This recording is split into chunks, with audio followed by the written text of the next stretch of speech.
বলছি দিদি, আপনারা একটা অভিযোগ করছেন যে এইখানকার অর্থাৎ সাপুইপাড়ার যে প্রমোটার আছে সুজন, তাকে নাকি আপনারা জমি সংক্রান্ত কোনো টাকা দিয়েছিলেন। তো কি ঘটনা ঘটেছিল? আজকে তো দেখলাম আপনি মানে চোখে জল নিয়ে এসেছেন, কি হয়েছে? ও জমি দেবে বলে জমি আমার দিল না। 3,15,000 টাকা ওর বাড়িতে আমি দিয়ে এলাম। আজ 6 বছর 7 বছর ধরে হাঁটাচ্ছে, এক জমি তার জমি নিন আমি দেখাচ্ছে, কিন্তু জমি ওর নেই। আজও পর্যন্ত আমার টাকাও ফেরত দিচ্ছে না।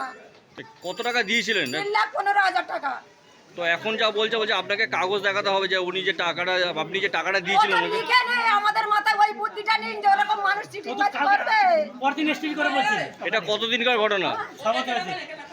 ওই করোনা রোগ হওয়ার আগে 6 বছর সবে ফ্ল্যাট হচ্ছে জানো। আমি মাথায় ঝুড়ি নিয়ে নিয়ে মাছ বিক্রি করি।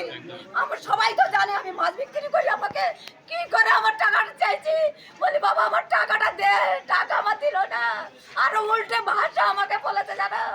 কি বলে? সে ভাষা আমি বলতে পারবো না। সবাই করে, আমার ছেলে মেয়ে সবাই আছে। ও আমার ভাষা বলে আমার কাকি কাকি করে ডাকে, ভাষাটা বলেছে এমন জানো। তো আপনারা এটা কোন কোন জায়গায় অভিযোগ জানিয়েছিলেন? আমি জানিয়েছিলাম এইখানে কয়েকজনকে বলেছিলাম। ওই বাপন বলে ছেলেটা ছিল যে এখানকার। বাপন কে? ওই কালীবাবুর গলিতে থাকে যে বাপন মেম্বার হয়েছিল।